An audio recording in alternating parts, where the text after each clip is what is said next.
আর তিনটা বন্ধু মিলে কিন্তু দেখতে পাচ্ছেন মোটরসাইকেল নিয়ে যাচ্ছি দাদাপুর বা কামালপুর। সমস্ত এলাকাটা আপনাদেরকে ঘুরে দেখাবো। তবে বিশেষত্ব হচ্ছে আমরা যাচ্ছি আজকে ইটভাটার উদ্দেশ্যে।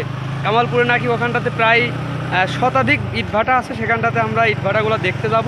ভিডিওটি কন্টিনিউ দেখ। বন্ধুরা, আমরা এখন যাচ্ছি যেটাকে মুজিববাদ বলে, অর্থাৎ শেখ হাসিনার বাবা যে রাস্তাটা পাস করে গেছিলো, শেখ হাসিনা করছিল, মানে আমাদের মাননীয় প্রধানমন্ত্রী একসময় ছিলেন, তো ওই সময়টাতে আসলে রাস্তাটা করা ছিল। আজকে আসলে ঘুরতে যাওয়ার উদ্দেশ্যে আমরা বের হলাম। রাস্তাটার এমন হাল, আপনারা যারা আসবেন খুবই আস্তে ধীরে গাড়িটা চালিয়ে যাওয়ার চেষ্টা করবেন, কারণ রাস্তাতে প্রচণ্ড পরিমাণ ভাঙা, আর যে সকল জায়গা মানে কেদা পানি ছিল সেগুলো তো আমরা পার হয়ে চলে আসলাম। তবে রাস্তার দুই পাশটাতে খুব সুন্দর সুন্দর গাছ আছে, যেটাকে চিরল গাছ না কি গাছ বলে মামা এগুলা, তো অনেক রকমের গাছ আছে, এটা করেই গাছ। মানে দেখতে পাচ্ছেন আমরা এখন যাচ্ছি কামালপুরের বাজারের উদ্দেশ্যে। যে রাস্তাটা আসলে খুবই সুন্দর রাস্তা, একেবারে ফ্রেশ পাকা রাস্তা। আমরা কামালপুর বাজারের উদ্দেশ্যে যাচ্ছি। ভিডিওটি কন্টিনিউ দেখতে থাকুন। আমরা কামালপুর বাজার দিয়েই কিন্তু দাদাপুরে যাব, যেখানটাতে প্রায় হাজারো ইট ভাটা আছে। আমি আপনাদেরকে দেখাবো, ভিডিওটি সম্পূর্ণ দেখতে থাকুন। তো বন্ধুগণ, দেখতে পাচ্ছেন আমরা কিন্তু এখন একেবারে ইট ভাটার মধ্যে ঢুকে পড়লাম। আমরা তিন বন্ধু মিলে, ভিডিওটি সম্পূর্ণ দেখুন, আমরা আপনাদেরকে সমস্ত বিষয় দেখাচ্ছি। আর রাস্তাঘাটের অবস্থা খুবই ভয়াবহ, একেবারে পানি জমে আছে রাস্তার মধ্যে, এটা না বললেই নয়। একেবারে কোন রাস্তার মধ্যে ঢুকছি আসলে। এই ইট ভাটাগুলা দেখতে এসে আপনারা দেখতে পাচ্ছেন এত পরিমাণ বৃষ্টি হয়েছে, আর এই বৃষ্টির মধ্যে আমরা এই আসতে নাবিলে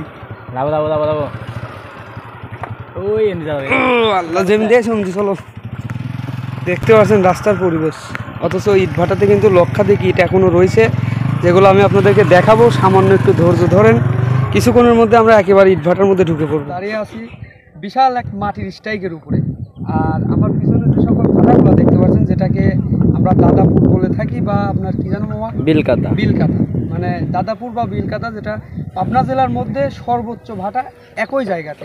যেটা দেখতে পাচ্ছেন আমার এই পাশ থেকে, মানে এই পাশে একটা ভাটা, আসলে অনেক দূর দূরান্তেও কিন্তু দেখা যাচ্ছে। আপনার ক্যামেরার মধ্যে যা দেখতে পাচ্ছেন প্রচুর পরিমাণ ইট ভাটা। এই পাশে দেখতে পাচ্ছেন একেবারে প্রায় এখান থেকে তাকালে প্রায় 1 কিলোরও বেশি দেখা যায়, এত দূর পর্যন্ত ইট ভাটা। মানে এখানটাতে ওই যে রূপপুরের আপনার চিপনি দেখা যাচ্ছে, দেখা যায় নাকি মামা, রূপপুরের চিপনি দেখা যাচ্ছে ঝাপসা, তো এখান থেকেই আসলে হালকার পর একটু ঝাপসা দেখা যাচ্ছে রূপপুরের চিপনি। তো প্রচুর পরিমাণ ইট ভাটা। আপনাদের যাদের ইটের প্রয়োজন হয় চলে আসবেন আমাদের এই দাদাপুর, কিংবা আপনারা চাইলে আশিক ভাই পাবনা ইউটিউব চ্যানেলের মাধ্যম দিয়ে চেষ্টা করতে পারেন। আমি আপনাদেরকে সরাসরি এনে কিন্তু এই সকল ইট ভাটাগুলো ঘুরে দেখাবো। আমার এই সাইডটাতে প্রায় 1 কিলো, এই সাইডটাতে প্রায় 2 কিলো, এর মাঝখানে কিন্তু শত শত ইট ভাটা।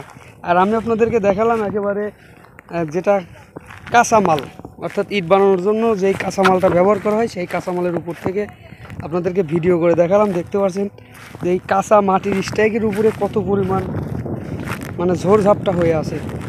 আমরা এখন নিচে যাব, নিচে আমাদের 2 বন্ধু ওয়েট করছে। এই আসতে একেবারে অনেক বড় স্ট্রাইক, আমি আপনাদেরকে নিচ থেকে একটু দেখাচ্ছি।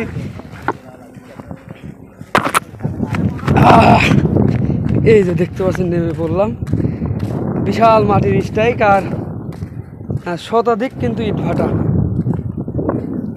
আর এই যে আমার সাথে যে 2 বন্ধু ছিল, এটা আমার মামা। হ্যালো মামা। হ্যালো, কি অবস্থা? Hi guys. আর এটা হচ্ছে আমাদের মুরব্বি। হ্যালো ডোডো। আমরা কিন্তু মোটরসাইকেল নিয়ে ঘুরতে আসছিলাম। এই যে দেখতে পাচ্ছেন আকাশচুম্বী এক চিপনি, আর এখানটাতে প্রায় 1 শতাধিক কিন্তু ইট ভাটা আছে, যেটা আমি আপনাদেরকে একটু উপর থেকে দেখালাম। তবে আমরা এখন রওনা দিচ্ছি বাড়ির উদ্দেশ্যে, আমরা বাসাতে চলে যাব। অনেকক্ষণ যাবত আসছি, তবে আমাদের ইট ভাটাগুলো কিন্তু আমাদের বাসা থেকে প্রায় 30-35 কিলোমিটার দূরে।